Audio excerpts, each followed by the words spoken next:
প্রিয় দর্শক, আমি শফিকুল ইসলাম এবং আপনারা দেখছেন আরামবাগ টিভি। দর্শক, একটা বিষয় নিয়ে বিরাট হইচই পড়ে গেছে দেশ বিদেশ সব জায়গায় বলা যায়, যেটা হচ্ছে যে কর্ণাটকের হিজাব বিতর্ক। বিষয়টা এখনও বিচারাধীন অবস্থায় রয়েছে, কিন্তু বিচারাধীন অবস্থা থাকলেও তর্ক বিতর্ক প্রতিবাদ এটা কিন্তু আমরা দেখছি বিভিন্ন জায়গাতে কিন্তু হচ্ছে। গতকালকে এ নিয়ে আমি আমার একটা মত প্রকাশ করেছি, প্রায় 20 মিনিটের একটা প্রতিবেদন আপনাদের সামনে তুলে ধরেছিলাম। আর আজকে আমি যেটা করব দর্শক, এ নিয়ে আরেকজনের মতামত কি সেটা জানার চেষ্টা করব, যিনি হচ্ছেন পদ্মশ্রী এবং একজন প্রধান শিক্ষক কাজী মাসুমা আক্তারের। আমার সঙ্গে সরাসরি এই মুহূর্তে রয়েছেন কাজী মাসুমা আক্তার, পদ্মশ্রী। মাসুমা আক্তার সাহেব, আপনাকে স্বাগত জানাই আরামবাগ টিভিতে। এবং যেটা একেবারে শুরুতে ডিরেক্ট কোশ্চেন আমি চলে যেতে চাই, সেটা হচ্ছে যে নিশ্চয়ই আপনি খবর রাখছেন কি হচ্ছে কর্ণাটকে এবং তার জের কীভাবে ছড়িয়ে পড়ছে দেশে এবং দেশের বাইরে, অনেকে রিয়াক্ট করছেন। আপনি কি বলবেন বিষয়টাকে, আপনি কিভাবে দেখছেন একটু বলুন। দেখুন, এর দুদিকের দুরকম ব্যাখ্যা আছে। যেগুলো প্রকৃত সমাজে কোনো জাতি বা কোনো শ্রেণীর উন্নয়নের ইস্যু, সেই ইস্যুগুলো অন্ধকারে থেকে যাচ্ছে। আর যে ইস্যুগুলো নন ইস্যু, যেগুলো একটা সমাজের দেশের জাতির জন্য উন্নয়নের জন্য গুরুত্বপূর্ণ নয়, সেই নন ইস্যুগুলো ইস্যু হয়ে যাচ্ছে। এবং ঠিক সেই সুযোগটা নিয়ে রাজনৈতিক কারবারিরা মাঠে নেমে পড়েছে। এই কয়েকটা কথাকে যদি আপনি যুক্ত করেন, তাহলেই বুঝে যাবেন আমাদের দেশে যে ধর্মাশ্রিত রাজনীতি এবং ধর্মের নামে যে অন্ধত্ব, গোড়ামি, তার যে সমন্বয়, সেই সমন্বয়ের যে অনিবার্য ফলপ্রকাশ আমরা হিজাব কাণ্ডে বিতর্ক কেন্দ্র করে এটা দেখতে পাচ্ছি। আমি প্রথমে এই কর্ণাটকের হিজাবের ঘটনার পূর্বে 2008 সালে আমি কলকাতাতে, এই 8 বা 9 এরকম একটা হবে, কলকাতাতে একটা হিজাবের আন্দোলন আমি নিজে নেতৃত্ব দিয়েছিলাম। সেটা কি ছিল? আলিয়া মাদ্রাসা বিশ্ববিদ্যালয়। এইটা যখন তৈরি করা হয়, আলিয়া বিশ্ববিদ্যালয় যেটা বর্তমান নাম, মুসলমান সমাজের বৃহত্তম অংশ রাস্তা নেমে পড়েছিল যে আলিয়া বিশ্ববিদ্যালয়ের মধ্যখানে মাদ্রাসা শব্দটা দিতে হবে। তার জন্য গোটা কলকাতাকে প্রায় স্তব্ধ করে দিয়েছিল। অর্থাৎ মাদ্রাসা দিলেই সবকিছু মুক্তি, যদিও ওই শব্দটি হাস্যকর। তো সেই সময় যখন নতুন বিশ্ববিদ্যালয় চালু হলো, 7 জন মুসলিম শিক্ষিকা গেস্ট লেকচার হিসাবে ওই বিশ্ববিদ্যালয়ে যোগদান করেছিল। 7 জন, আমার পরিচিত তার মধ্যে কয়েকজন। ছাত্র সংসদ, আলিয়া বিশ্ববিদ্যালয়ের ছাত্র সংসদ যারা বর্তমানে রাস্তায় নেমেছে অনেকেই, তারা যারা নেতৃত্বে, তারা ফতোয়া দিয়েছিল যে তাদেরকে বোরখা পরে এই শিক্ষকতা করতে কলেজে বা ইউনিভার্সিটিতে আসতে, বোরখা পরে। তো যাদবপুর বিশ্ববিদ্যালয়ের একজন বাংলা শিক্ষিকা বা আরো কয়েকজন বলেন আমি বোরখা পরে যাব না, আমি সালোয়ার কামিজ, সালিন ড্রেস পরে যাব। ওড়না সালোয়ার কামিজে যেভাবে একজন শিক্ষিতা রুচিশীল মহিলা যায়, আমি সেভাবে যাব। তাকে কিন্তু বিশ্ববিদ্যালয়ে ঢুকতে দেওয়া হয়নি। তখন সিপিএম আমল, বাম আমল চলছে, আমি সেটা দিয়ে নেতৃত্ব দিয়েছিলাম। পরবর্তীকালে তাকে ওই বিশ্ববিদ্যালয় থেকে অন্যত্র সরিয়ে দিতে বাধ্য হয়েছিল পশ্চিমবঙ্গের তৎকালীন সরকার, অথচ ওই ছাত্রদের বিরুদ্ধে কোনো পদক্ষেপ নিতে পারেনি। আপনি এই জায়গা থেকে আলোচনা শুরু করুন। আচ্ছা, আমরা জানি যে একটা হচ্ছে ধর্মের প্রাসঙ্গিকতা, আর একটা হচ্ছে রাষ্ট্র, সংবিধান আর কোরআন, সংবিধান আর বাইবেল, সংবিধান আর বেদ। আমরা রাষ্ট্রের ক্ষেত্রে কোনটাকে গুরুত্বপূর্ণভাবে দেখব? আমরা জানি, একটা কথা দিয়ে আলোচনা শুরু করি, ভারতের সংবিধানে কিন্তু ধর্মীয় স্বাধীনতার পূর্ণ অধিকার দিয়েছে নাগরিকদের, প্রত্যেক ধর্মের নাগরিকদের ধর্মীয় স্বাধীনতার পূর্ণ অধিকার দিয়েছে। আমরা এটাও জানি সংবিধানের 25 ধারা, আর্টিকেল 25 থেকে আর্টিকেল 28 এর মধ্যে এই বিষয়টা অত্যন্ত বেশি করে আলোচিত হয়েছে। আর মুসলিমদের বা সংখ্যালঘুদের স্বাধীনভাবে শিক্ষা প্রতিষ্ঠান গঠনের কথা, তৈরি করার কথা, তাদের কৃষ্টি কালচারকে অব্যাহত রাখার কথা সংবিধান 30 ধারা বেশি করে দেওয়া হয়েছে। তো সংবিধান 25 ধারায় ধর্মীয় স্বাধীনতা অধিকার পরিষ্কার করে বলা হয়েছে, দুটো প্যারাতে আছে।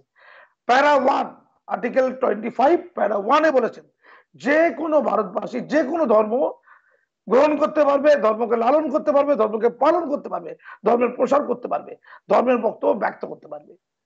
প্যারা 1 আছে, কিন্তু প্যারা 2 তে অন্য কথা আছে, জাস্ট উল্টো। তুমি ধর্মাচরণের স্বাধীনতা পূর্ণ মাত্রায় পাচ্ছ, কিন্তু সেটা রেস্ট্রিকশন থাকছে, কিছু কিছু ক্ষেত্রে রেস্ট্রিকশন থাকছে, কিছু ক্ষেত্রে সাসপেনশন থাকছে। অর্থাৎ স্বাধীনতা কিন্তু অবিচ্ছিন্ন নয়, সেই স্বাধীনতা কিন্তু অনন্ত নয়, তাকে কিন্তু সংরক্ষিত করা যেতে পারে। কি কারণে? স্বাধীনতার প্রশ্নে।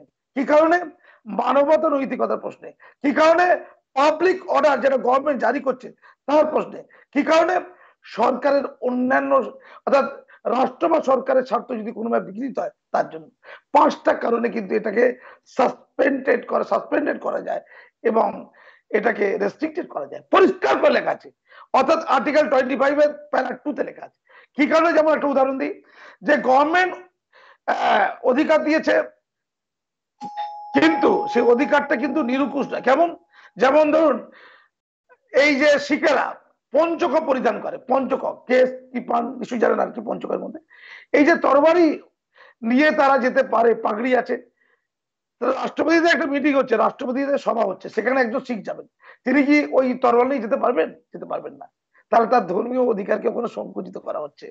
আচ্ছা, স্কুলের ক্ষেত্রে বলা হচ্ছে, কলেজের ক্ষেত্রে বলা হচ্ছে, আমি একটু অন্য আলোচনায় যাচ্ছি। যেমন ধরুন কুসংস্কার, অন্ধত্ব, যেমন স্বাস্থ্য তার মধ্যে একটা উল্লেখযোগ্য কারণ, স্বাস্থ্য। যেমন ওই করোনা হয়েছে, ধর্মবিধি আমরা দুর্গাপূজা করতে পারবো, ঈদ করতে পারবো, কিন্তু করোনার জন্য ঈদও বন্ধ, ঈদ অনুষ্ঠানও বন্ধ, দুর্গাপূজা অনুষ্ঠানও বন্ধ। এটা করার অধিকারটা সংবিধান ওখানে কিন্তু দিয়ে দিয়েছে, সংবিধান আর্টিকেল 25 প্যারা 2 তে দিয়েছে, পরিষ্কার কথা।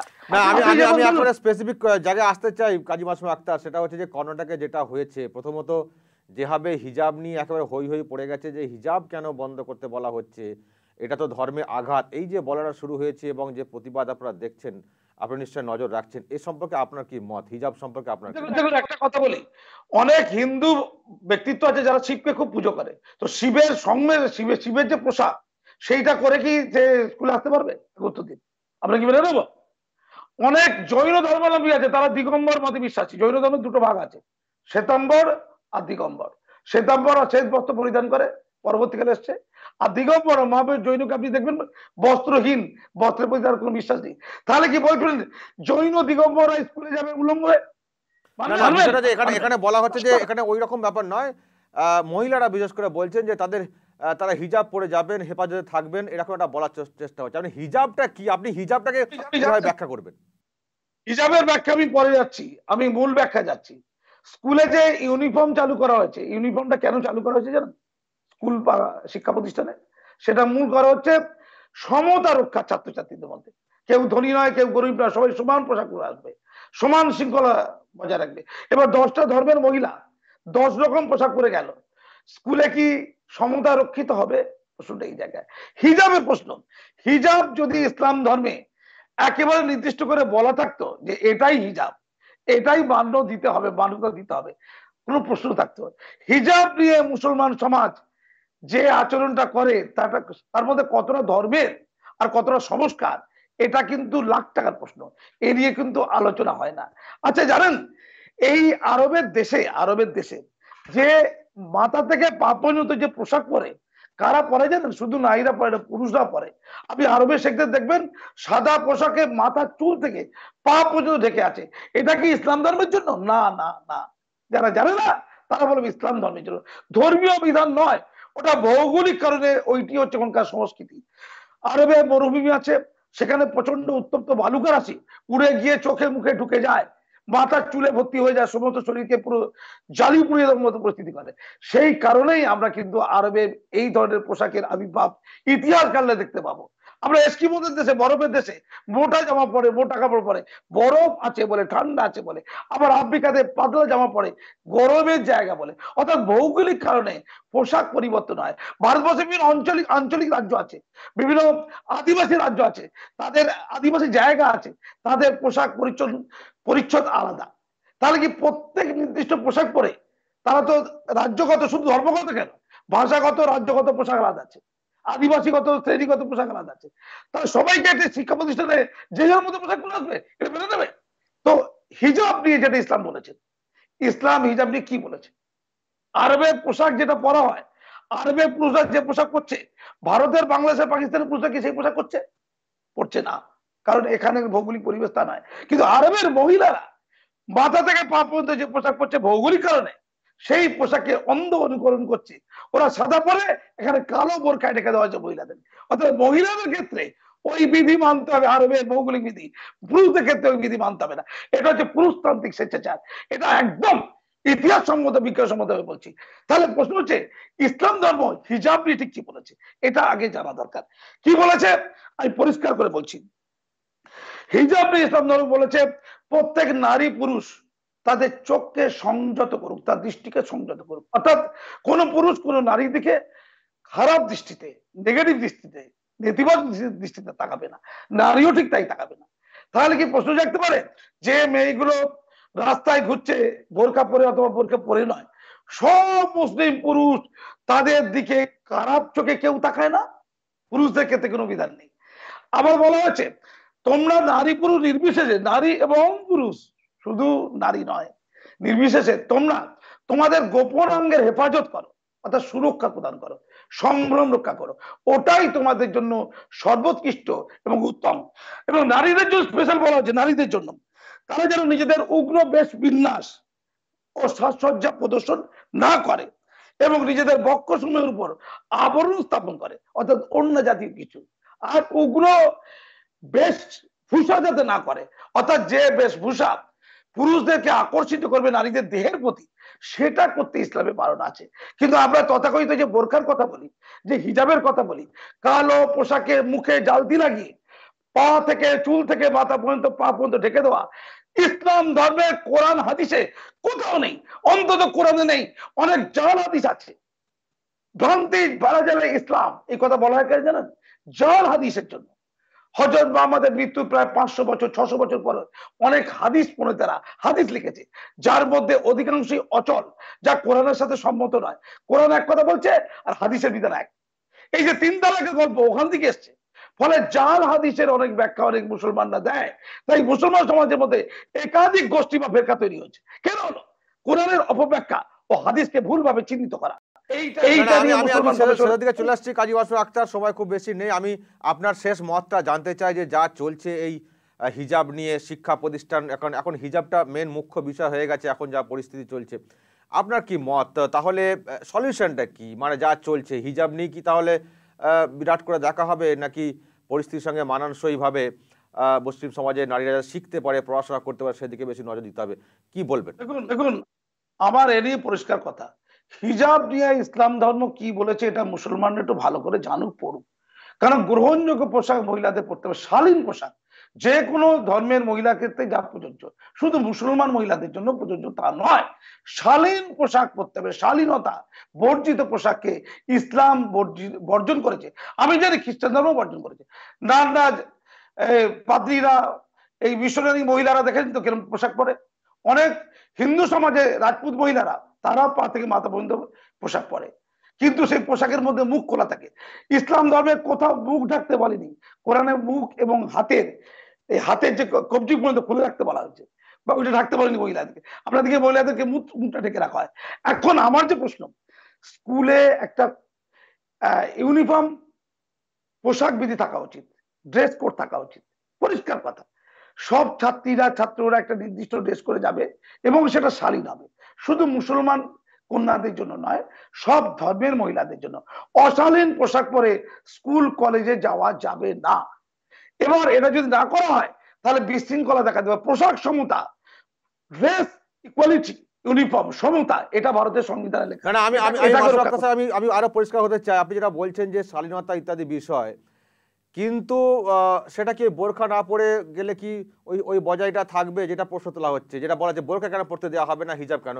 আপনি কি মনে করেন স্কুলে যে ড্রেস কোড রয়েছে, যে পোশাক রয়েছে, তাতে করে কি হিজাব মেনটেন করা যায় না? হিজাব মানে কি মুখ ঢাকা? হিজাব মানে কি মুখে, যেটা বলছেন আপনি, জালতি পরে যাওয়া? হিজাব মানে কি সেটা স্কুলের যে বা প্রতিষ্ঠানের যে ড্রেস কোড রয়েছে যে কালারের, সেটা দিয়ে কি হেফাজতে বা এইসব নিজেকে সুরক্ষিত রাখা, বা আমি কাউকে যেটা বলছিলাম যে পরপুরুষের নজর থেকে আড়াল করে নিজেকে রাখা, এটা কি মেনটেন করা যায় না? অবশ্যই যায়। কোরআন শরীফে আমাকে একজন দেখিয়ে দিক যে মুখমণ্ডলকে ঢাকতে বলেছে মহিলাদের, হাতের কবজি পর্যন্তকে ঢাকতে বলেছে মহিলাদের। একটা কেউ দেখান, কোন মৌলানা মৌলবী আমাকে দেখা কোরআনে কোথায় লেখা আছে? এটা সংস্কার। এই উপমহাদেশে যেটা জল জানতে একটা অসুখের নাম, গুণাবলী, অন্ধত্ব, এটা ইসলামকে বিকৃত করা আমি মনে করি। নাম্বার 1। নাম্বার 2, আমি তারপরেও মনে করি কেউ যদি আবেগ থেকে নির্দিষ্ট পোশাক পরে পড়ুক, বিভিন্ন জাতি শ্রেণীর মানুষ পোশাক পরবে। এ বিষয়ে আমার সুনির্দিষ্ট সাজেশন আছে। মাননীয় আদালত, মহামান্য আদালত এবং দেশের সুশীল সমাজ এটা ভেবে দেখতে পারে যে যে কোনো পোশাক পরে ছেলেমেয়েরা কলেজে যাক, স্কুলে যাক, কিন্তু স্কুলের ক্লাসরুমে প্রত্যেক ছাত্রছাত্রীরা একই ধরনের পোশাক পরিধান করুক। অর্থাৎ তারা কমন রুমে গিয়ে তাদের নিজস্ব ধর্মীয় পোশাক পরিবর্তন করে স্কুলের যে পোশাক আছে নির্দিষ্ট, যেটা স্কুলের গভর্নিং বডি যে পোশাক ঠিক করেছে, স্কুলের গভর্নিং বডি হচ্ছে স্কুলের সরকার, রাজ্য সরকার, কেন্দ্র সরকার, আবার লোকাল বডি আছে। সংবিধানে 25 ধারা 2 নম্বর প্যারাতে পরিষ্কার লেখা আছে সংশ্লিষ্ট লোকাল সরকারও যে নির্দেশ দেবে সেটা মানতে বাধ্য। অর্থাৎ স্কুলে গিয়ে, কলেজে গিয়ে ছাত্রছাত্রীরা স্কুল কলেজের যে ইউনিফর্ম সেটা পরিধান করবে। রাস্তাঘাটে চলাফেরার মাঝে তারা তাদের মতো কৃষ্টি কালচার, ধর্মীয় অনুষ্ঠান, হিজাব তারা পড়ুক। তা নিয়ে অত বিতর্ক করার কোনো জায়গা নেই, কারণ এটা মুখ্য ইস্যু নয়। মুখ্য ইস্যু হচ্ছে মুসলিমদের শিক্ষা, মুসলিমদের চাকরি, মুসলিমদের আর্থিক উন্নয়ন, মুসলিমদের সাংস্কৃতিক উন্নয়ন। গোটা বিশ্বে একটা জাতি ক্রমেই মরে যাচ্ছে এই মৌলিক সংকটের জন্য। একটা 100 কোটি জনজাতি পৃথিবীর সবচেয়ে পিছিয়ে পড়া জনজাতিতে পরিণত হয়েছে শিক্ষার অভাবের জন্য, আর্থিক অভাবের জন্য, সাংস্কৃতিক অভাবের জন্য এবং এম্পাওয়ারমেন্টের ত্রুটির জন্য। তারা বিজ্ঞানের সীমাহীন পিছিয়ে। এই মৌলিক প্রশ্নে মুসলমানরা তোলপাড় করছে না, সোচ্চার হচ্ছে না। আর যেগুলো নন ইস্যু, যেগুলো উন্নয়নের মানদণ্ড নয়, সেই ইস্যুতে, হিজাব প্রশ্নে আমি শুধু কর্ণাটক দেখছি না, আমি দেখছি মধ্যপ্রদেশে, পুরুচেরিতে এবং বাংলাদেশে ঘোষণা করেছে একজন ভদ্রলোক 1 লাখ টাকা দেবো। জামাত ইসলামী হিন্দ ঘোষণা করেছে 5 লাখ টাকা দেবো। কাকে? ওই মুস্কানকে। সেটাকে আল্লাহু আকবার বলেছে। ঠিক কথা। যে সকল গেরুয়াপন্থীরা ওভাবে মুস্কানকে ঘিরে ধরেছিল তারা অন্যায় করেছে, ওভাবে ঘিরে ধরতে পারে না। কোন ধর্মীয় গোলামীকে কোনোভাবে ইন্ধন দেওয়া যাবে না। সবার উপরে দেশ, দেশের সংবিধানের নাম, দেশের ধর্মগ্রন্থের নাম ভারতের সংবিধান। প্রত্যেকটা ভারতবাসী জাতি, ধর্ম, বর্ণ নির্বিশেষে তাকে মানতে বাধ্য। যে এটা মানতে চায় না তার এই দেশে থাকার কোনো অধিকার নেই। এটা পরিষ্কার কথা। আমি ভারতে জাতীয় সঙ্গীত গাওয়াতে গিয়ে রক্তাক্ত হয়েছিলাম একটি শিক্ষা প্রতিষ্ঠানে। এটা কি অন্যায় নয়? তখন যে মুসলমানরা এখন যে হিজাব নিয়ে চিৎকার করছে তারা তখন নীরব ছিল কেন? তারা কি দেশকে ভালোবাসে না? দেশের সংবিধানকে ভালোবাসে না? তাদের কি কোনো দায় নেই? তাই হিজাব কি, বোরকা কেন, কেনই বা আমাদের সমাজে এসেছে, ইসলাম কি বলে, কোরআন কি বলে, মৌলানা মৌলবীদের বিকৃত ব্যাখ্যায় না গিয়ে মুসলমান সমাজ পড়াশোনা করুক, জানুক। অবশ্যই মুসলিম মহিলারা শালীন ড্রেস করুক যেটা কোরআন বলেছে। এবং স্কুল কলেজের ক্ষেত্রে আমরা যেমন পাসপোর্ট করি, পাসপোর্ট আমরা তো ছবি তোলা নিষিদ্ধ, তাহলে মুসলিম মহিলারা পাসপোর্ট করছি কেন? বিদেশে যাওয়ার জন্য পাসপোর্ট করি কেন? আমরা এটা নিয়ে কোনো মুভমেন্ট করিনি কেন? কেন লড়াই করিনি কেন? উত্তর দিন। তখন নীরব। আর হিজাবের প্রশ্নে সরব। তাহলে আমরা বাস্তববাদী হতে চাইছি। বুঝতে পারছি কাজী মাসুম আক্তার, নিশ্চয়ই অনেক ব্যাখ্যা হলো, আর একটা সময় চলে গেল, নিশ্চয় পরবর্তীকালে আবার এটা নিয়ে আমরা আলোচনাতে আসবো। তো আমরা চাই যে অশান্তি না হয়, সবাই যেন আমরা ভালোভাবে থাকতে পারি আমাদের দেশে, এটা হচ্ছে আমাদের মুখ্য বিষয়। এবং শিক্ষাটার দিকে নজরটা দিতে হবে, সেগুলো যেগুলো প্রায়োরিটি দেওয়া উচিত একটা সমাজ গড়ে তোলার ক্ষেত্রে, সেদিকে কিন্তু অবশ্যই প্রায়োরিটি দিতে হবে। অসংখ্য ধন্যবাদ কাজী মাসুম আক্তার, আপনার একটা ব্যাখ্যা আমি শুনলাম। নিশ্চয়ই দর্শক আপনাদের কোনো মতামত থাকতে পারে, যিনি বললেন তার ব্যাখ্যা অনুযায়ী অবশ্যই আপনারা কমেন্ট করবেন কমেন্ট বক্সে এবং নজর রাখবেন আরামবাগ টিভিতে।